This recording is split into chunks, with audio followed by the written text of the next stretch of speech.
വെള്ളം ഇറങ്ങിയ റാന്നിയിൽ ഏറ്റവും വലിയ വെല്ലുവിളി എന്നുള്ളത് മാലിന്യ നിർമ്മാർജ്ജനമാണ്.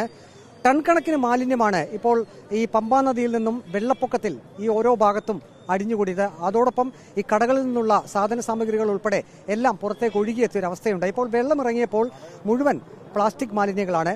അത് ക്ലീൻ ചെയ്യുന്നതിനായി ഇപ്പോൾ CPM-ന്റെ ജില്ലാ സെക്രട്ടറി മുൻ റാന്നി MLA-മായിട്ടുള്ള രാജു അബ്രാമിന്റെ നേതൃത്വത്തിൽ DYFI പ്രവർത്തകർ എത്തിയിട്ടുണ്ട്. ഇപ്പോൾ നിങ്ങൾ ഏതൊക്കെ ഭാഗങ്ങളായിരിക്കും ക്ലീൻ ചെയ്യുക? നമ്മളിപ്പോൾ റാന്നി ടൗണാണ് പ്രധാനമായിട്ടും ഈ പ്രളയം ബാധിച്ചിട്ടുള്ളത്. അപ്പോൾ ആ പ്രദേശങ്ങളിൽ ക്ലീൻ ചെയ്ത് ബാക്കി വീടുകളിൽ ശുചീകരണത്തിന് പോകാൻ വേണ്ടിയിട്ടാണ് തീരുമാനിച്ചിട്ടുള്ളത്. നിങ്ങൾ എത്ര പേരുണ്ട്? ഇപ്പോൾ ഏതാണ്ട് ഒരു 250-300 പേരോളം വന്നിട്ടുണ്ട്. നമ്മളിപ്പം ജില്ലയുടെ എല്ലാ ഭാഗത്തും പ്രളയം ഉള്ളതുകൊണ്ട് എല്ലായിടത്തുനിന്നും ആളുകൾ പ്രളയം ബാധിച്ചിട്ടുള്ള ഭാഗത്തുനിന്ന് ആളുകൾ വന്നിട്ടില്ല. ബാക്കിയുള്ള പ്രദേശങ്ങളിൽ നിന്ന് 500ഓളം ആളുകൾ ഇപ്പോൾ എത്തിച്ചേരും. ഇപ്പോൾ ടൺ കണക്കിന് മാലിന്യമാണ് എല്ലാ ഭാഗങ്ങളിലും കിടക്കുക. നമ്മൾ നോക്കിക്കഴിഞ്ഞാൽ ഇത് നിങ്ങൾ എങ്ങനെയാണ്, എത്ര പേരടങ്ങിയ സംഘമാണ്, നിങ്ങൾ ഏതൊക്കെ ഭാഗങ്ങളിലാണ് ഇത് ചെയ്യുന്നത്? ഞങ്ങളതാണ്ട് 300ഓളം ആളുകളുണ്ട്. ജില്ലയുടെ പല ഭാഗത്തും നിലവിൽ ഈ പ്രളയം ബാധിച്ചിട്ടുള്ള ആളുകൾ അവിടെ തന്നെയാണ്. പ്രളയം ബാധിക്കാത്ത പ്രദേശത്തെ DYFIയുടെ യൂത്ത് ബ്രിഗേഡിന്റെ പ്രവർത്തകരാണ് ഇവിടെ എത്തിയിട്ടുള്ളത്. ഇന്നലെ വെളുപ്പിന് 4 മണി മുതൽ റാന്നിയിലെ DYFIയും ഈ ജില്ലയിലാകെ യൂത്ത് ബ്രിഗേഡിന്റെ ഭാഗമായി പ്രവർത്തനങ്ങളിലുണ്ട്.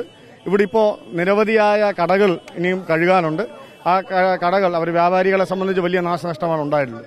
അവരെ സഹായിക്കുക എന്നുള്ള ഉദ്ദേശം ഇവിടെ പരമാവധി മാലിന്യങ്ങൾ മാറ്റുക എന്നുള്ളതാണ് പ്രവർത്തനങ്ങളുടെ ഭാഗമായി ഏറ്റെടുക്കുന്നത്. വനിതാ പ്രവർത്തകർ ഉൾപ്പെടെ 100-ലധികം പേരടങ്ങുന്ന സംഘമാണ് DYFIയുടെ നേതൃത്വത്തിൽ ഇപ്പോൾ ഇവിടെ ഈ മാലിന്യങ്ങളൊക്കെ നീക്കം ചെയ്യുന്നത്. CPM-ന്റെ ജില്ലാ സെക്രട്ടറി രാജു എബ്രഹാം കൂടി നമ്മോടൊപ്പം ചേരുകയാണ്. ഇതിപ്പോൾ വലിയ വെല്ലുവിളി തന്നെയാണല്ലോ ഇത്രയും മാലിന്യം നീക്കുക എന്നുള്ളത്. ഞങ്ങള് 2018 ഈ പ്രളയത്തിൽ റാന്നി മുഴുവൻ തകർന്നപ്പോൾ അന്ന് കേരള സർക്കാർ തന്നെ ഇവിടെ ക്ലീൻ കേരള മിഷന്റെ നേതൃത്വത്തിൽ ഇവിടെ മുഴുവൻ ക്ലീൻ ചെയ്തതാണ്. 400 ലോഡ് വേസ്റ്റാണ് കടകളിലും ഈ നഗരങ്ങളിലുമായിട്ട് സർക്കാരിന്റെ നേതൃത്വത്തിൽ ഇവിടെ മാറ്റിയത്. പക്ഷെ ഇവിടെ ഒരു സർക്കാരും ഇല്ല, ഇവിടെ ഒരു ക്ലീൻ കേരള മിഷനും ഇല്ല. ഇവിടെ നിശ്ചലമാണ്, സർക്കാർ നിശബ്ദമായിട്ട് നിൽക്കുകയാണ്. അതുകൊണ്ടാണ് DYFI ഇന്ന് ഇവിടം വൃത്തിയാക്കാൻ ഇറങ്ങിയിരിക്കുന്നത്. ഏതായാലും രാജു എബ്രഹാമിന്റെ നേതൃത്വത്തിൽ മുൻ റാന്നി MLA കൂടിയാണ്, CPM-ന്റെ ജില്ലാ സെക്രട്ടറിയാണ്. അദ്ദേഹത്തിന്റെ നേതൃത്വത്തിൽ DYFI പ്രവർത്തകർ ഇപ്പോൾ റാന്നി ടൗണിൽ ശുചീകരണ പ്രവർത്തനങ്ങൾ നടത്തുകയാണ്. വീഡിയോ ജേർണലിസ്റ്റ് അജി കുടുംബിനൊപ്പം reporter Praveen Purushothaman, in reporter Pathanamthitta.